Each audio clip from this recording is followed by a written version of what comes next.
जी, break से आगे वापस आपको कहेंगे एक बार फिर से सुबह खैर और खुश आमदीद, और बात करेंगे कभी कभी ऐसा होता है या आपने कभी फील किया होगा कि आपके साथ ज़रूर हुआ होगा कि एक लम्हे में जो दिल की धड़कन होती है वो ज़ोर ज़ोर से आपको लगता है कि दिल धड़कने लगा है, सांस जो है वो थोड़ी सी आपको रुकती हुई या घुटती हुई महसूस होती है, और उससे बढ़कर ये कि पसीना और कभी और दिमाग चीख कर कहता है कहीं ऐसा तो नहीं कि मेरे साथ ये हो रहा है, या कहीं कोई दिल का मसला तो नहीं हो रहा, क्या अब सब कुछ जो है वो ख़त्म तो नहीं होने वाला, कहीं कोई हार्ट अटैक तो नहीं हो रहा। तो इस तरह की जब घबराहट का हमला होता है या इस तरह का कोई अटैक होता है और ज़िंदगी जो है उस वक्त ऐसा लगता है कि सब कुछ अभी तारीख होने वाला है या खौफ बन जाती है, तो उसे कहते हैं पैनिक अटैक। क्या ये पैनिक अटैक की अलामात हैं या फिर इसको हम कुछ और नाम देंगे?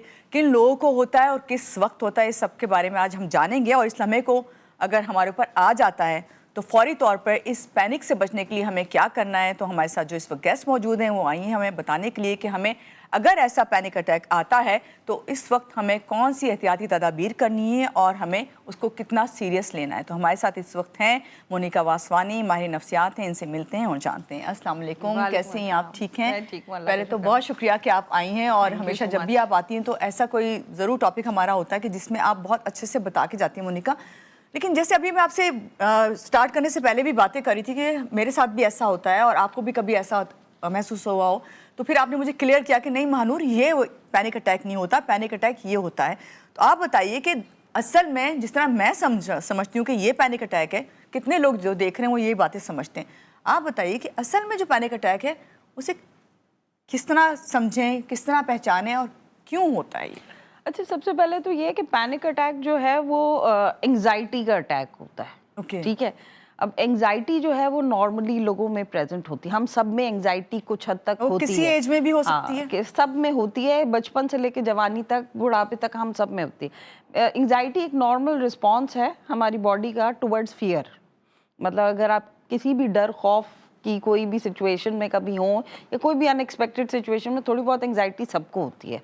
अगर आपको कभी याद हो तो हाँ, घबराहट, जैसे कि आप एग्जाम में बैठे हैं, एग्जाम्स के हॉल के बाहर खड़े, अक्सर लोगों ने मतलब ये एक्सपीरियंस किया होगा कि हाथों पैरों में हल्की सी कपकपाहट या पसीना आना या दिल की धड़कन का थोड़ा सा तेज हो जाना, मुंह सूख जाना, ये सब कुछ नॉर्मली भी होता है ना, जैसे कि फियरफुल सिचुएशन में। ठीक है, थोड़ा बहुत, जैसे अगर खुदा ना खास्ता अकेले जा रहे हैं, कहीं पीछे से कोई आ जाए तो एकदम से आपके जो रिस्पॉन्सेज होते हैं बॉडी के वो एक्टिवेट हो जाते हैं। ऐड करूं क्या, कभी कभी ऐसा भी होता है तक बोर्डिंग पास नहीं मिलता उस वक्त भी हो रहा होता है। बिल्कुल, बहुत सारी ऐसी कोई भी सिचुएशन जो कि अनएक्सपेक्टेड सिचुएशन हो या फियर कॉज करे, वहां पर आपको थोड़ी बहुत एंग्जाइटी होना नॉर्मली हमारी बॉडी का रिस्पॉन्स है टुवर्ड्स दैट जो अनएक्सपेक्टेड सिचुएशन या फियर खास तौर पे।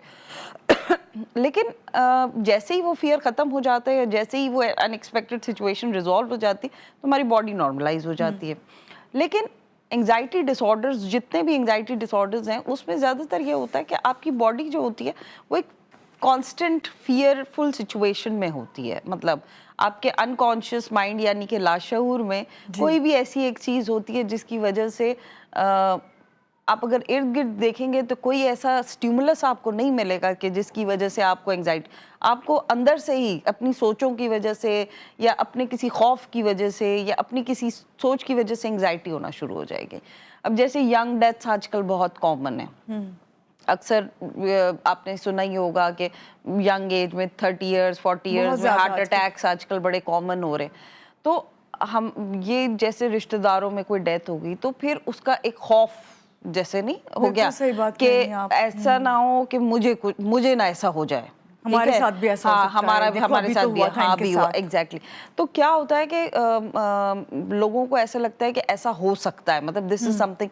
तो अगर उनको जरा सा भी उल्टे हाथ पे दर्द होना शुरू हो जाए या कभी लोगों को चेस्ट पेन थोड़ा बहुत जैसे, तो वो मस्कुलर भी हो सकता है, एग्जैक्टली बिल्कुल नॉर्मल से ज्यादा हाँ, किसी भी वजह से, जैसे फर्ज करें कोई भी आप एंग्जाइटी की सिचुएशन है या आपको कोई किसी वजह से भी आप परेशान है, उसकी वजह से आपकी दिल की धड़कन थोड़ी बहुत तेज होगी तो आपको लगेगा कि शायद मुझे भी हार्ट अटैक हो रहा है।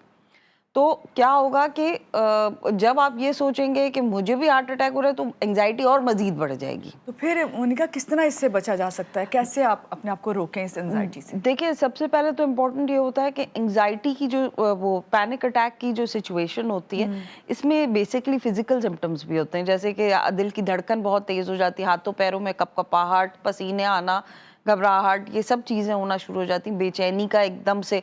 और आपको ये होता है कि आपको हेल्प की ज़रूरत है, आप इमरजेंसी भागते हैं, दिल की पट्टियाँ कराते हैं। ऐसे बहुत सारे केसेस आप देखेंगे कि जहाँ पे कार्डियक इमरजेंसीज में, हॉस्पिटल की इमरजेंसीज में लोग पैनिक अटैक्स के साथ प्रेजेंट करते हैं, उनको ऐसा लगता है हमें हार्ट अटैक हो गया। और इसमें बेसिकली क्या होता है कि आपको जो है ना थोड़ा सा रिलैक्स करना होता है, क्योंकि एक विशियस सा साइकिल होता है, यानी कि एंग्जाइटी ही एंग्जाइटी को बढ़ा रही होती है।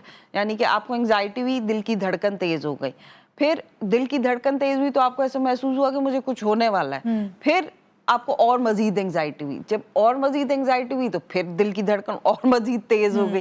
तो एक ये विशियस सा साइकिल है जिसमें आप खुद ही फंस जाते हैं तो इसको बेसिकली। किस तरह कंट्रोल किस तरह करें, काबू किस बेसिकली तरह पाएं इसमें इसके ये ऊपर? होता है कि आप थोड़ा सा रिलैक्स करें, ठीक है।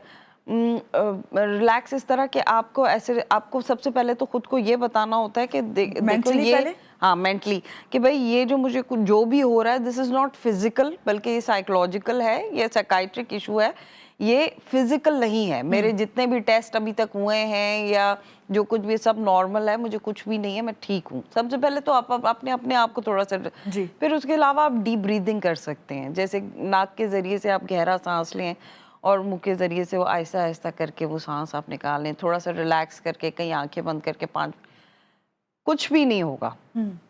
देखें, जो फियर होता है कि कुछ हो जाएगा, हालांकि, और फिर क्या होता है, आप जैसे ही इमरजेंसी में दाखिल होते हैं अस्पताल में, तो आहिस्ता आहिस्ता हालांकि वो आपको क्या देते हैं, वो आपको कोई भी अगर या तो कोई रिलैक्सेंट लगा देंगे या फिर वो आपको कुछ भी नहीं भी देंगे, तो आपकी सिचुएशन सेटल होना शुरू हो जाती है। सब आपके पास आते हैं ऐसे पेशेंट? जी, बहुत तो पेशेंट किस आते हैं। एज के ज्यादातर आते हैं पेशेंट, और किन लोगों को ये ज्यादा होता है एंजाइटी का अटैक? देखें, वैसे तो आजकल सारी ही उसमें, इवन बहुत यंग एज में भी बच्चे भी आ रहे हैं, लेकिन जो ये मिडिल एज है इसमें बड़ा कॉमन हो गया है। कौन सा फेयर सबसे ज्यादा? फियर ऑफ डेथ है आजकल, फियर यंग, मैंने जैसे कहा कि young deaths, young heart attacks जैसे आजकल बहुत कॉमन हो रहे हैं, तो वो लोग जैसे और बहुत छोटी छोटी उम्र में हाइपरटेंशन, डायबिटीज वगैरह आजकल लोगों को शुरू हो रही है, मतलब होना शुरू हो गई है। तो वो एक डर, खौफ जो है ना बहुत ज्यादा लोगों के अंदर आना शुरू हो गया, तो उसकी वजह से पैनिक अटैक्स आजकल बहुत, तो जो पहले इतने कॉमन नहीं थे, जो कि अब इतने कॉमन हो गए हैं। तो अभी आपने कहा कि इसकी मेडिकेशन है और ज्यादा एंटी रिलैक्सेंट दे देते हैं।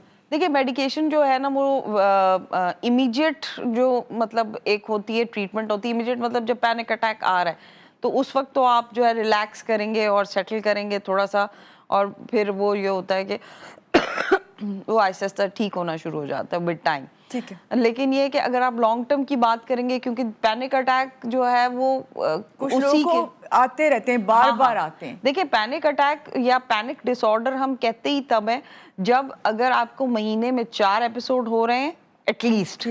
और क्या वो एक ही पैनिक, वही वाला एक ही खौफतारी है या फिर ज्यादातर एक ही होता है, लेकिन डिफरेंट भी हो सकते हैं, डिपेंड करता है पेशेंट के ऊपर। कोई भी चीज उसकी एंजाइटी को बढ़ा सकती है, लेकिन ये है कि 4 अटैक आ रहे हैं या फिर एक अटैक हुआ है आपको और आपको खौफ है कि मुझे दोबारा अटैक हो जाएगा, कम से कम 1 महीने के लिए अगर इस तरह की सिचुएशन आपके साथ चल रही है मुसलसल, तो डॉक्टर को विजिट करना चाहिए। बिल्कुल बिल्कुल। डॉक्टर साहब, अभी आपने बताया कि घर में रहते हुए जो है आपको सबसे पहले कि अपने आप को रिलैक्स करना है, आप थोड़ी देर के लिए उस सिचुएशन से हट जाएं और उस सोच से हट जाएं, और कौन से ऐसे स्टेप हैं जो घर में रहते हुए फौरी तौर पे हम अपने आप पे काबू पा सकते हैं इस तरह की जब हमारे ऊपर फीलिंग्स हैं या थॉट्स हैं हमारी? देखिए, बेसिकली रिलैक्सेशन टेक्निक्स जो होती हैं वो हम पेशेंट्स को सिखाते हैं कि जैसे प्रोग्रेसिव मस्कुलर रिलैक्सेशन है, डीप ब्रीदिंग है, ठीक है। ये सब चीज़ें जो हैं, जब हम पैनिक डिसऑर्डर का इलाज करते हैं तो हम ये सब चीज़ें जो हैं मतलब पेशेंट्स को हम समझाते हैं कि भाई आपने प्रोग्रेसिव मस्कुलर रिलैक्सेशन मतलब आपने अपनी जो मसल्स हैं, जब एंग्जाइटी होती है तो आप मसल्स टेंस कर लेते हैं, बहुत ज़्यादा खींच के आप अपने आप को रखते हैं, जैसे नहीं ऐसे खींचेंगे, तो आपने बेसिकली उनको ये बताना होता है कि आप क्योंकि पैनिक अटैक्स में लोग जो है ना बहुत वो कर रहे होते हैं, जैसे नहीं हाइपर वेंटिलेट कर रहे होते हैं, यानी कि सांस जो है वो उखड़ रही होती है, एग्जैक्टली पसीना आने लग जाता है। आप पेशेंट को ये कहते हैं कि आपने गहरी सांस लेनी है, जैसे नहीं एक एक सांस लेनी है और गहरी गहरी सांस यानी अगर हम लेनी है। 3 स्टेप लेना चाहें घर में, कोई अगर हमें हेल्प नहीं करने वाला, हमने खुद ही Exactly. अपने आप को सही करना है, तो पहले गहरी सांस लेंगे। गहरी गहरी सांस लें और अपनी सांस को पहले रेगुलेट करें, ठीक है। जैसे होता है ना कि शैलो ब्रीदिंग से ये होता है कि आपको आपके अंदर जो है ना कार्बन डाइऑक्साइड बहुत ज्यादा वो जमा होना शुरू हो जाती है, ऑक्सीजन बेसिकली आपने पहुंचानी है ना, तो आपने बिल्कुल डीप ब्रीदिंग करनी है, यानी कि बहुत और दूसरा आपने अपने मसल्स को टेंस करके, यानी कि फिर थोड़ा थोड़ा हल्का हल्का उसको रिलैक्स करना है, ठीक है। It's an exercise basically. 5 minutes देने होंगे अपने आप को? जी बिल्कुल, 15 मिनट काफी होते हैं वैसे। अगर आपको अगर anxiety you are anxiety prone, यानी कि आपको एंजाइटी होती है, तो आपको 15 से 20 मिनट दिन में ये प्रोग्रेसिव मस्कुलर रिलैक्सेशन की कुछ टेक्निक्स होती हैं वो करनी चाहिए। अब जिनको बहुत ज्यादा प्रॉब्लम है और पैनिक डिसऑर्डर, वैसे पैनिक डिसऑर्डर होता ही सिवियर एंजाइटी में है, जिन लोगों को सिवियर एंजाइटी होती है उन्हीं को पैनिक डिसऑर्डर्स होते हैं। तो पैनिक डिसऑर्डर्स के लिए मेडिकेशन इंपॉर्टेंट होती हैं, ठीक है। लॉन्ग टर्म एंटी डिप्रेसेंट्स या एंटी एंजाइटी दी जाती है, ठीक है। SSRIs वगैरह हम देते हैं पेशेंट्स को, तो ये होता है। और दूसरा हम CBT और ये बिहेवियर टेक्निक्स जैसे मैं आपको बता रही हूँ, ये progressive muscular relaxation, deep breathing exercises वगैरह, ये सब चीज़ें हम पेशेंट्स को एडवाइस करते हैं। ठीक है डॉक्टर साहब, मुझे ये बताइए, घर में अगर आपके कोई ऐसा पेशेंट हो, तो जो आसपास जो घर में रहने वाले लोग हैं उनको किस तरह का एक दूसरे के साथ बिहेवियर, खास तौर से उसको सेट रखने के लिए, क्योंकि पैनिक अटैक ना आए।